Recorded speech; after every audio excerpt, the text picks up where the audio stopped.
Welcome to People Love Process. One creative attribute that separates a creative pro from someone who merely dabbles in design is attention to detail. It's all about knowing what to look out for in the midst of the creative process and addressing it to avoid problems and continuously improve the overall design.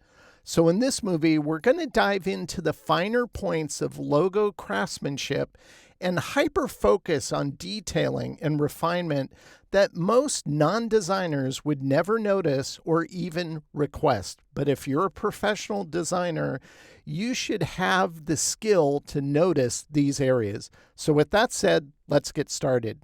Now, I've been running my studio for 20 years now. This is going into our 21st year in 2023 will be our 21st year, that is. And we've designed a lot of logos. Now, this is many logos we've done, or I'd say the past 6 years or so. But these aren't just logos, these are icons. So the principles I'm going to show you apply to creating a brand mark, but it also applies to iconography in general as well. And the first category I want to go over is alignment.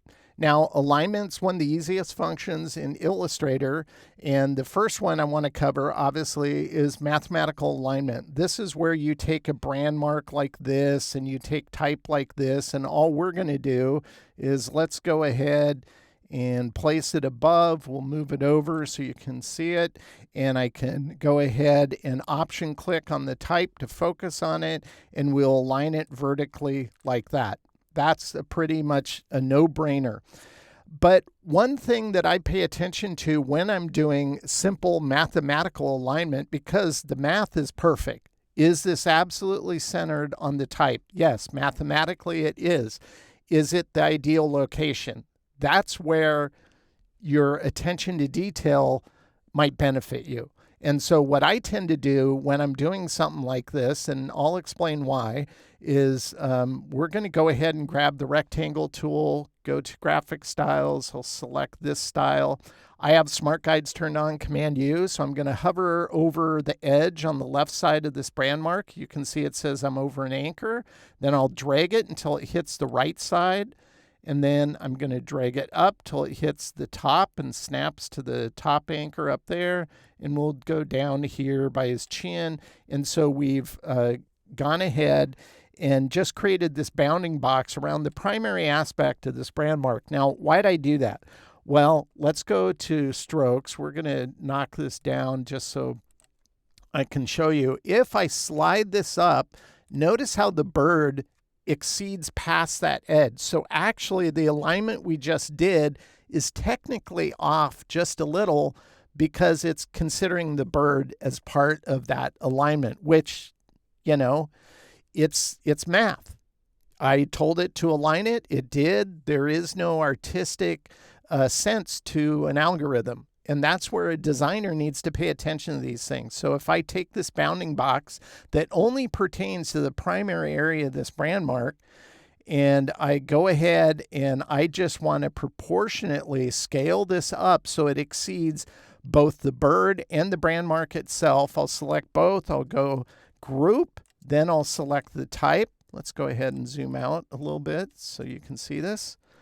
So I have these two elements grouped, select the type, go ahead and option click to focus on the type, go back to alignment and go vertical, and it'll nudge it over just a little because it's just basing the alignment on the primary area of the brand mark, not the bird. And this might seem like a really hyper-focused detailing aspect, but I do this all the time because I want it to be perfect, and I think it looks better this way. It's very subtle, but I pay attention to those kind of details. So we're going to make a clone of this, Command-C, Command-F, and I'll just bring it down here because I'll use the same principle if I'm doing a horizontal alignment, where I'll focus on the brand mark, horizontally align the type with it, and then this, I'll just move it over until I think it looks good. We can get rid of these boxes, obviously, like that. I'll select these. I always group. I always have my brand mark. These are actually separate shapes, but this is group. I'll group my type, and then I'll group them together like that. And then we'll select both with line to page on. We'll go vertical like that.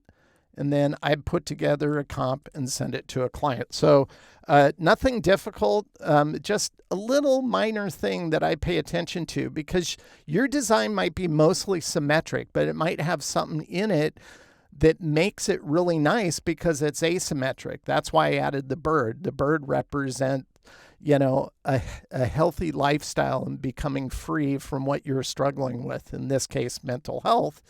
And if I aligned it with the bird in it, like I did initially, it'll be off ever so slightly. So I pay attention to those details.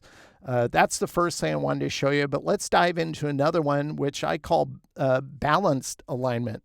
And this is all about taking a logotype we've created here for this brand mark, and we could take this, we could select this brand mark, focus on the brand mark, align it horizontally, like this, and it would align it to the center, which is fine. But there's one problem, and this is going to be ever so subtle. And some of you might think, wow, that's pretty anal to think that way. But I pay attention to this kind of stuff. If I drag a guide out and I snapped it to the bottom of the N, since that's flat with the baseline of this typeface, letter forms like the O or the G in this, or letter forms like S, that curve at the top and bottom of those letter forms exceed the baseline on the bottom and exceed the X height on the top.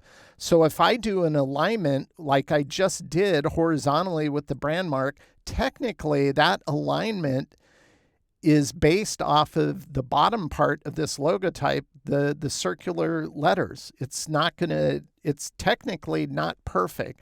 So this is another reason why I'll use smart guides. So I'll go ahead and select a rectangle tool, snap on one corner, go up here, snap on the top edge of the primary part of this logotype. Then I'll just hold Option down, scale it up so it's taller, like this. I don't even have anything on this. Let's go ahead and give it an outline. I'll select both of these. I'll go group. I'll select the brand mark, Option click on it to focus on it, go to alignment, go horizontal, and it'll ever so slightly adjust itself. That's really hard to notice that. And most people would never notice it. But if you're going to build digital, you might as well build precisely. So I pay attention to that stuff. I also have smart guides turned on, Command U to toggle them on and off. They really help with building, but at times as you build, they might get in the way. Now, I'm using smart guides because I like to be able to select something, move it over until it snaps to something else. So if I go down here and we'll grab this anchor of the eye and I drag it over and snap it to the right edge of this brand mark, then I'll use my nudge keys. And I do this so I remember what setting works really good. And I usually write it on a piece of paper. I always keep a notepad by me when I'm working. So I'm going to nudge this over. Let's go 1, 2, 3, 4, 5, 6, 7, 8, 9, 10, 11, 12, like that. Let's go ahead and zoom out. We don't need this bounding box anymore. We can get rid of that. So if you wanted to go central, I think that's okay. But in this case, I think what's going to make this a balanced design is I'm going to just pull out another anchor, snap it to the bottom here. And this is where you want to zoom in. Many times when I'm working like this, I feel like I'm in outer space looking at my artwork. So it really does help to zoom in at times so you can do it accurately the first time. I'm going to go ahead and select one of the baselines like an N, not the O, and I'm going to snap it to that because I think this design is going to look better and work better aligned with the baseline of the brand mark. Once I've done this, I'll go ahead and copy it. I'll go over here, use direct select, select the background of the brand mark. We see what size it is width-wise. I'm just going to go ahead and select it, copy it to the clipboard, select my type, and I'm going to go ahead and punch or paste in, that is, the same dimension. Make sure you have proportionate clicked here. And that way it's going to align, it's going to make it the same width as the brand mark. So I'll snap it to the right side. This is where we'll want to zoom in again, like that. And I'll just go ahead and hold shift as I slide it down, find an anchor point, snap it to the bottom edge, and then 1, 2, 3, 4, 5, 6, 7, 8, 9, 10, 11, 12, like that. Now that I'm looking at that, that's too much of a space. So let's go ahead and select this and take off 2, 1, 2, and then go 1, 2. I like it over here. I wouldn't want it to get any closer on the horizontal. So we'll go ahead and group those together. Over here, it's still too far away, I think. And so I think this is where I'll make decisions like this, where I'll go, I like the negative space in between the primary part of the logo type and the subtype here. So I'll just create a rectangle shape that gives me that size, bring it over here, snap it to the bottom like this, find an anchor on the logo type, snap it to the bottom of that, get rid of that rectangle. I think that looks a lot better. And it kind of goes with the styling I have here, negative space-wise. So I would group these. So that's the type of balancing I do when I align things and pay attention to how they associate with each object in my composition. Obviously, I'm going to create reverse versions of these that work on a colored or photographic background. That's going to be another detailing thing we go over in a little bit. I just wanted to give you a hint of that. Let's focus on one more, and this has to do with optical alignment. So you can do mathematical alignment that we just showed, which you can select type. You can select the brand mark here, which is like an R. We have a baseline down here to go with it. This is the exact same width as the brand mark. I can select the logo type. I can option click to focus on the brand mark, and I can go ahead and vertically align it, and it's going to be mathematically perfect. But if I zoom in, this is where I think it could improve. Is this mathematically perfect? Yes. Is it optically perfect? In my opinion, no. And so I'm going to drag a guide out and snap it to this left side here.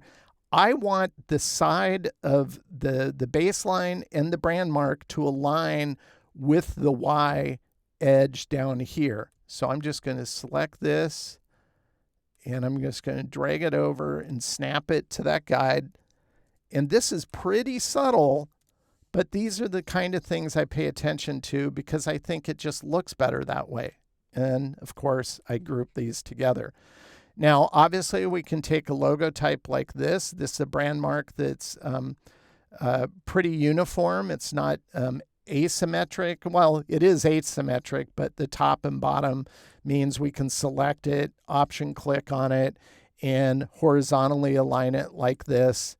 And then I can move it over and find where it's going to work well in terms of the spacing between the logo mark and the logo type. But this again is where, yes, it's mathematically perfect, but I think optically it would look better. And this is where a lot of people just refer to this as optical alignment. And I think optical alignment's fine, but I like to call it associative at times because it's not merely aligning it so it feels right optically.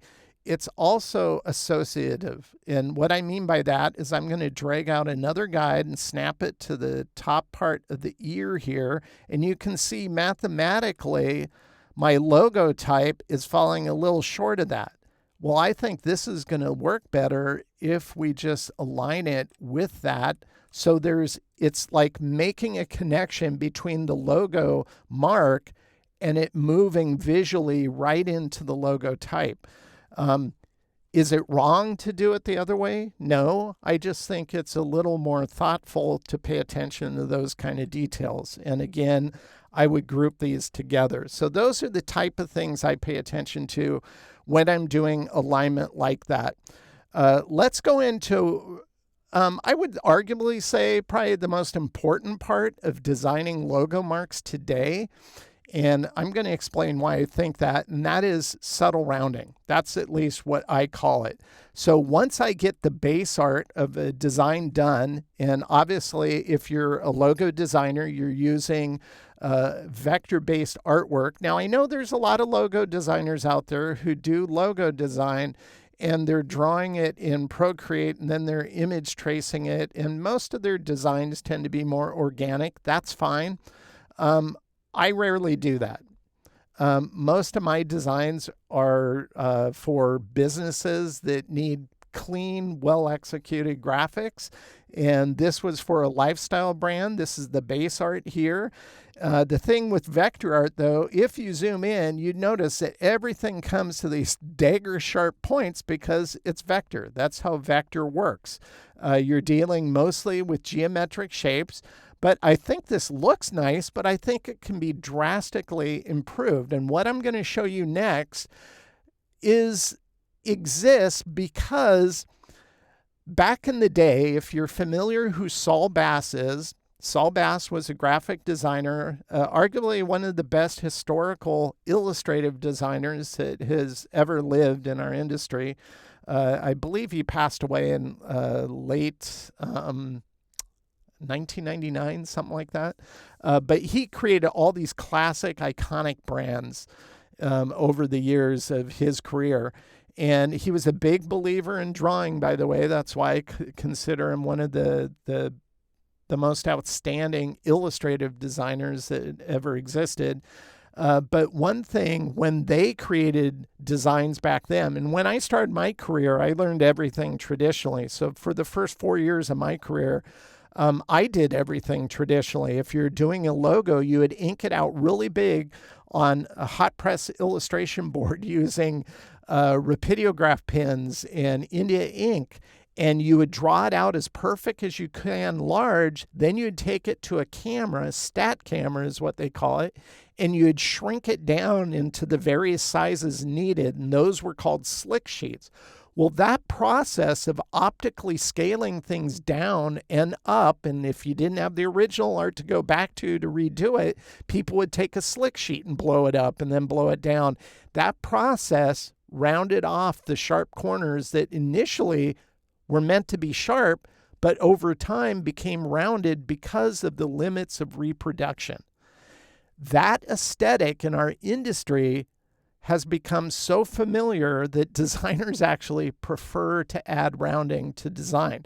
And I think there's a reason for it. So let's go ahead and dive into this. This is where you can use the corner fillet tool in Illustrator if you want to.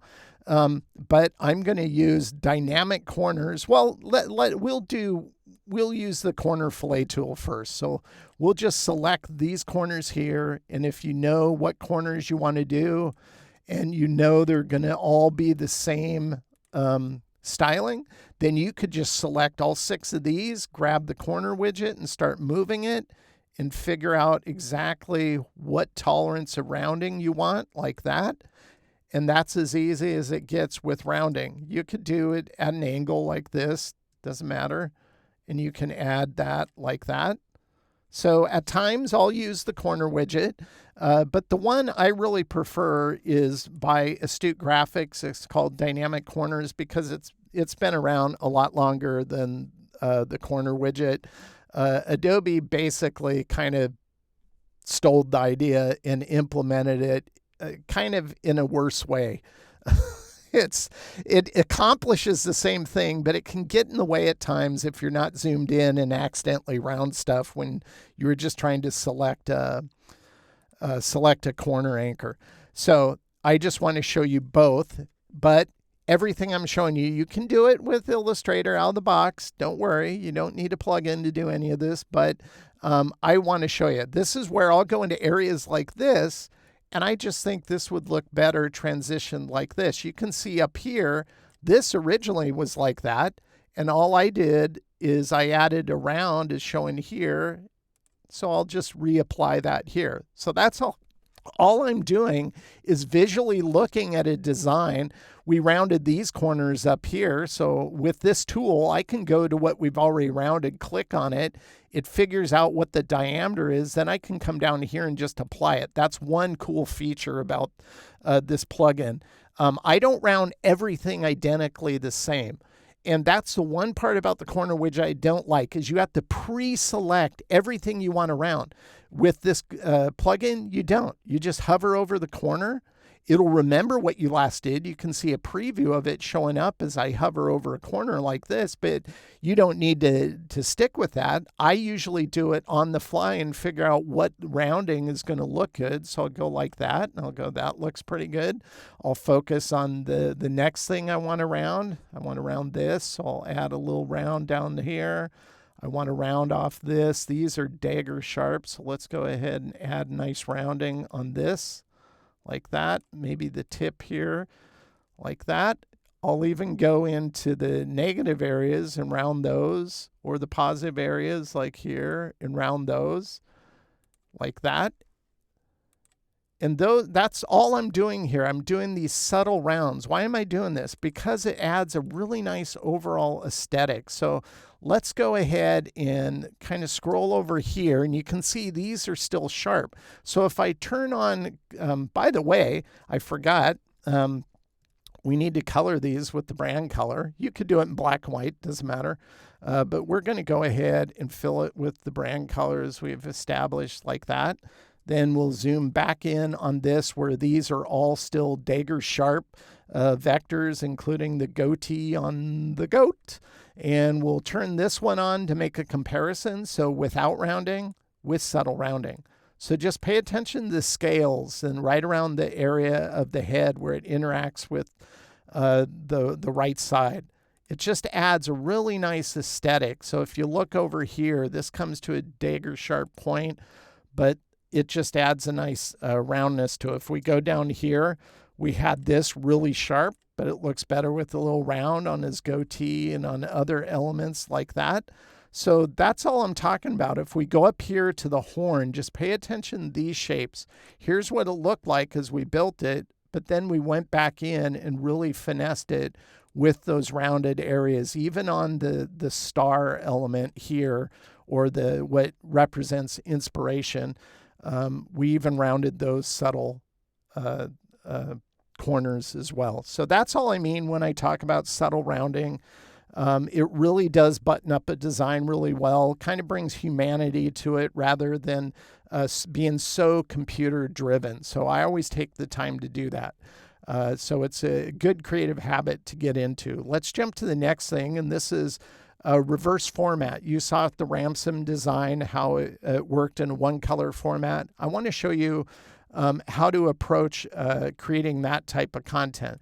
So if we look at this artwork that we just rounded, these were and usually when I provide client with brand assets, I provide them with a vertical, I provide them with a horizontal, and usually secondary brand elements. Maybe it's just the brand mark alone. It might be, in this case, a badge design like this, and even a pattern design as secondary elements they can use in their communications. But we want to create a white version, so we're going to go ahead and take this, and we're just going to clone it, Command-C, Command-F. I'm going to drag it over here like this, and it's hard to see, so we're just going to double-click into isolation mode. We're going to zoom in because we're going to need to do some edits. And the first thing I'm going to do is select the brand mark, select the star, and this gap that makes the outline right now, I want to move it over the width of that gap. So I'm going to go right on this anchor point and just go over until it snaps like that. Now that we've done it, I'm going to select the outermost shape of this and just delete it like that. And so it just reverts to that base color. Notice the nose is still kind of wonky, so we need to fix that. Let's go ahead and, where's my pathfinder? There we go. We'll go, that's not what we want to do. Okay, we're going to go in like this on the nose. We're going to copy it to the pasteboard. And now I'm going to paste it back in place. Make sure this, check the appearance palette, that's a compound. So the nose is on top. We'll minus front now with Pathfinder. Select the star. And we're just going to color all of these white. We'll go over here, select the type. We'll color the type white as well. Like that. We can get out of isolation mode, select these, unite them together. It's going to say a group, so I change these to a compound. And I think that looks really well. Now, the reason why I initially moved it over that width of the outline that you see in this version is because if I left it in place, it would add too much of a gap between the brand mark and the type. I wanted it to keep that same distance from one to the other. Let's go ahead and turn on this layer. Here's all of the reverse versions. So if I select these, option click on the vertical, we'll go ahead and just align this to the center like that. And I think that looks good. And that's how I'd create the reverse version for this design. Now, some designs work really well in reverse, and you don't have to do anything else. Some designs, need to be simplified because they're too complex to work in that kind of environment. And even though I covered this in a previous movie just to show how to simplify something this complex, when I build a design like this Bobcat, I always have this in mind. I always know I'm going to be delivering a simplified version, so I build it in a way that I can deconstruct it and get to that pretty easy. So in this case, I can select everything gray here because it's just sitting on top. I can select the shading and I can delete that because it's sitting on the top. Most of this white is just shape sitting on top of that kind of golden color. So I can get rid of that. With everything left, which makes up the teeth in the front part of his, I don't know what you call his cheeks or jowls or whatever. We'll select those. We'll select this golden color. We'll select the eye. We'll select the tongue. All of these together now, I can just go ahead and go to Pathfinder. I can go ahead and go to Unite. At times, you're going to run into this where you get these extra anchor points. Just go ahead and hit Unite again. Most of the time, that clears it up like it did here. And so that's a good thing. When you use Pathfinder methods like this, it's going to say under appearance that it's a group. So this is where I'll turn it back into a compound path. I have that set up as a keyboard shortcut, F7. If you want to know more about that, watch my Creating with Keyboard Shortcuts movie on my YouTube channel. We're going to select this background. We're going to minus front with Pathfinder so it knocks out. So that's all we've done is created that. It's now sitting on top of the outline that makes up the outline gray in our design. And we're just going to go ahead and minus front through that. Once again, it's going to convert to a group. So I always change it to a compound. And then in this case, change it to white. And that's how I'd simplify a more complex design. So now this design would work well on a flat colored background like this or a photographic background. If you have typography that goes with it, you can pair that up as well. And it makes an asset, a brand asset like this, way more usable on a broad spectrum of kind of applications.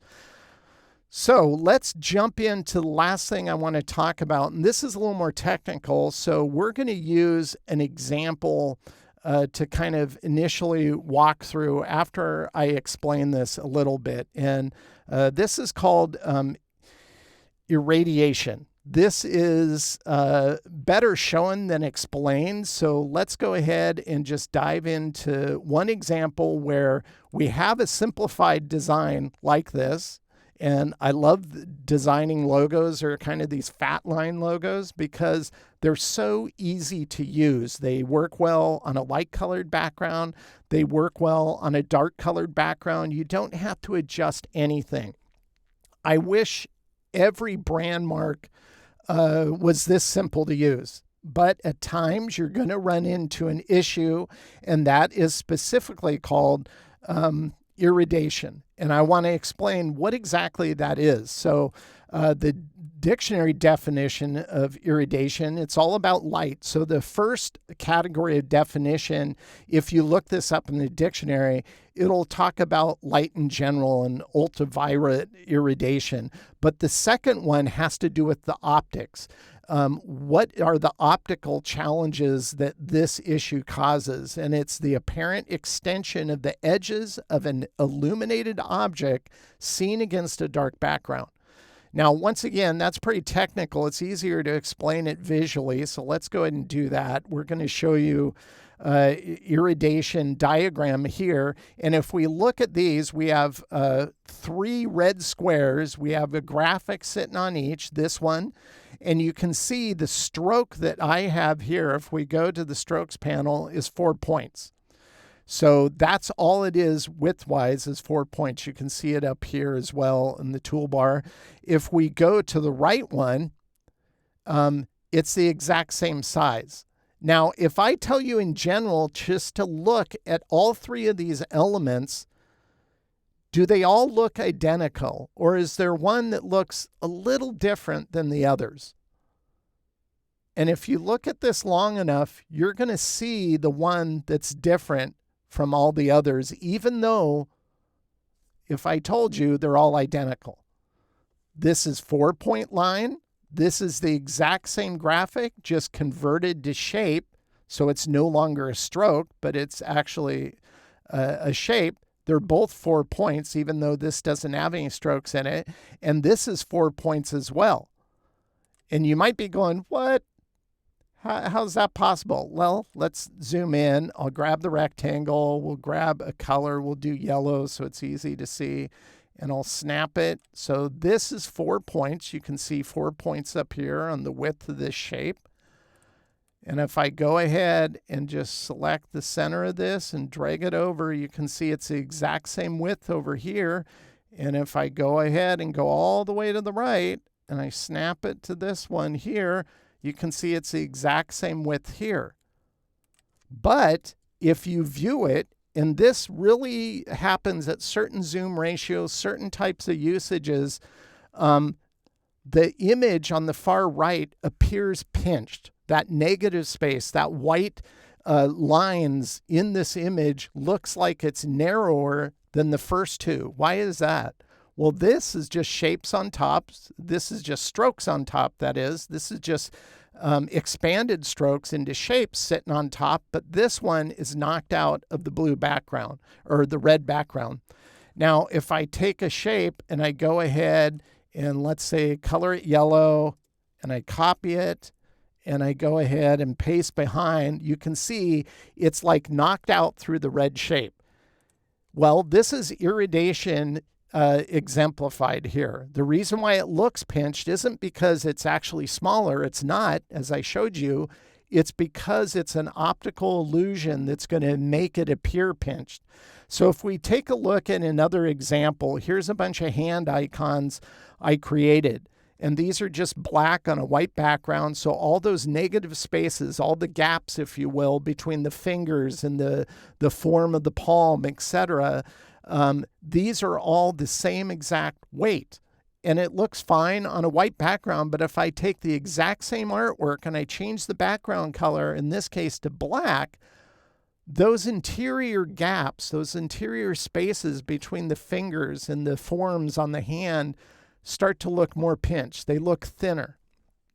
If I go ahead and zoom in on the thumbs up here, and we go back and I just show you, here it is on white, here it is on black, you can even notice, zoomed in this far, that it still looks a little thinner on the black background. That's because of irradiation happening. So let's walk through a project. This is where I really first had to address it on my own. And this goes back a couple years. But this project was a design I created. We visited a nautical museum here in Oregon on the Oregon coast. And this was a cool kind of vintage looking diving suit. These are just awesome looking. I love all the heavy metal and knobs and bolts and everything. So I took this picture And then I wanted to create a design from this because I really liked it. So I just reoriented it so it's a little straight. And this is where at times I won't even draw something. I'll just start building on top of it. And I'll just start taking shapes and I'll just simplify it into simple shapes. So if we go ahead and zoom in on this so you can see what I'm doing here, I'm just using the photograph to guide geometric building. I'm not using the pen tool here. I'm using shape tools like the ellipse tool to create these two. I have smart guides turned on so I can grab erect the square tool up here, hover over the shape until it says anchor. Then I can click this until it says anchor. Take all three of these shapes and go ahead and unite to create the top part shape that's shown here. That's all I'm doing. Or I select, or the overall shape of the helmet is a circle. It just tapers as it gets to the bottom. So I create a circle to make the overall shape. Then I just simply click out this geometric shape. We'll clone it. We'll go to the reflect tool, find a central anchor point. Once again, we have smart guides turned on, Command U. Then I'll reflect it over, select these two, select the helmet, and unite. And that's how I'm going to create the base of the helmet itself. So this isn't difficult building. It's just simply taking a photograph and letting it guide our shape building, in this case, geometric shapes, which are the easiest of all things to create. Now, once I've done that, I end up with all my base shapes. So if I turn on all these base shapes, you can see how I did that to create all the elements here. Now, I experiment as I do this. I originally created the knob over here on the left, but it's a little too thin, so I beefed it up. But notice how I have these shapes are just elliptical shapes. Then I have a rectangle shape. Once I've united those, I've offset it to get this gap. And notice that gap in between the edge here and this edge of the shape. And I'm using that same gap everywhere in this design. So if we go to the top where we originally created this shape, this is where I'm going to go ahead and make a gap or make an offset of this path. So we'll go path and we'll go to offset path. Normally I build a lot bigger than I have in this movie. So this is going to be kind of an irregular number. Like if I was building this in, because I size for these videos, just so it looks easier to view on screen. I'd never build it at 1.99. I use whole numbers. So if memory serves, I built this at 4 points was the offset. So I've kind of reduced it almost by 50% for this movie. But this is what it technically is at. I'd never use that calculation, but we're going to use it in this movie. We'll click OK, and you can see it offset it. We'll go ahead and color it the same as that. So that's all I do to create that gap. I'll select this one. I'll clone it, Command C, Command F, and all I'm going to do is use that to select this shape, and then I'm going to edit that.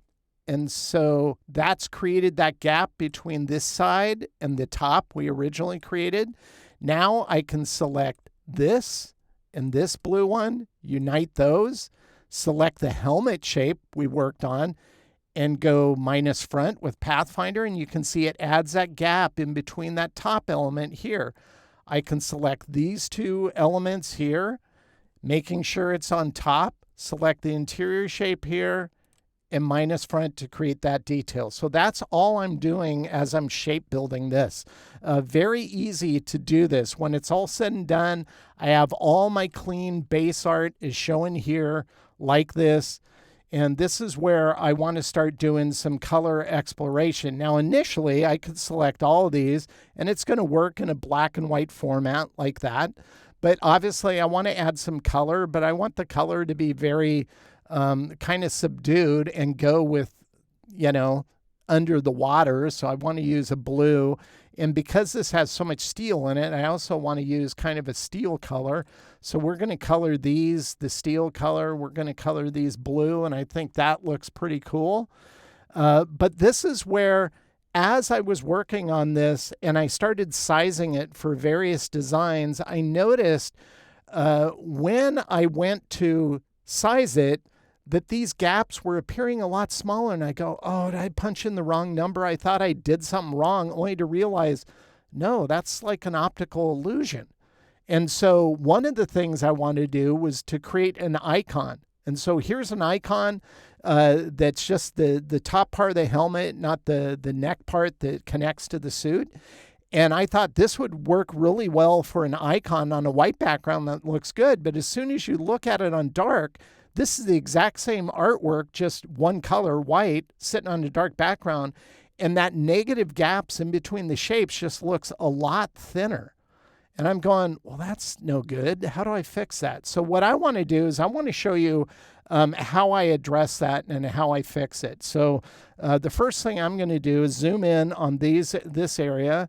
We're going to click into isolation mode so I can select these two pieces, copy it to the clipboard, back out, and we're just going to paste in front like this. It's okay if these shapes on the interior there, because what we're going to do is just unite everything now like that. I'm going to go over here and I'm going to go ahead and make a yellow outline and change white to nothing. So we're just dealing with an outline. Right now it's going to default to a 1 point. What we want to do, so you can see what I'm doing, is we're going to go to 80% opacity. And then I'm just going to zoom in on this. And you can see how it's overlapping these shapes. So the exterior part of this top part of this shape and this bottom part, this yellow line is cutting in. We're at 1 point, so it's cutting in half. It's cutting in at 0.5. What I want to do is I want it to cut in even more than that. We want to go to 1.5, which means it's going to cut into our shapes 0.75. So we'll go half of 1.5 is 7.5, and this is what we want here, like that. All we're doing is we're increasing that gap. That's what we're going to use these for. So I'll do this on all the areas I need to increase. So let's turn on this fix outline, because this is where I've taken the exact same approach with that outline. We're going to select the ones we just created, and all of these together, we're going to go to Object, we're going to go to Path, and we're going to go to Outline Stroke, and it's going to create all these strokes as shapes now. We'll go ahead and unite it like this. Go to Appearance, it's going to say it's a group. So all I'm going to do is I'm going to hit F7, which is my keyboard shortcut to make compound. If you don't have that set up, just go to Compound under Object and go Make. Notice I have F7, so that's all I have to do. So we still have our transparency on it, which is fine, but we'll just put it back at 100% like this. So all we have is our path sitting on top that we've expanded. Notice as I hover over, you can see how it divides in half. That's the white artwork that we want to edit. So that's all we're going to do is select both of them. We're going to go minus front, and it's just going to trim off all of those sides on the artwork. Now, when we do this, Appearance is going to default to a group. So we're going to change that back to a compound. But now let's go ahead and compare this, move it back down to this layer, compare it to what we had previously. So this is what we had previously, and now after the edit, this is how it works. It's going to work a lot better on those, on an icon specifically. So that's all I'm talking about. It's paying attention to that irradiation, and if you need to edit it, that's the easiest way I found to do it, to edit it. And I think this would work good if they wanted to do an app or whatever. Maybe the museum does. You know, I didn't even think about showing this to the museum. I just turned it into kind of a novel t-shirt of sorts. So here's my final design with this artwork and all the type locked up with it. And then obviously as it goes on a dark background, and this is a photographic background, I went in and I increased that gap so it works well in this format as well. So have you ever wondered in general what makes bad design bad? Well, the more areas of a design that contain some of the problems we discussed in this movie will all add up to degrade an overall motif. Now, of course, there are other primary subjects that make a design weak, like a generic concept, for example, or choosing an inappropriate style for a given client or genre, or a poorly chosen typeface, brand colors, etc. Our goal is to unify everything while paying attention to the details as we work. I hope you found this movie useful. If you like this movie, please consider sharing a link to my YouTube channel through your social media accounts. I'd really appreciate it. I want my content to help more creatives improve how they work, and by doing that, improve the industry as a whole. Thank you for everyone who has liked and subscribed. It's much appreciated. Thank you for watching People of Process. And as always, I hope this content helps you to improve your own creative process.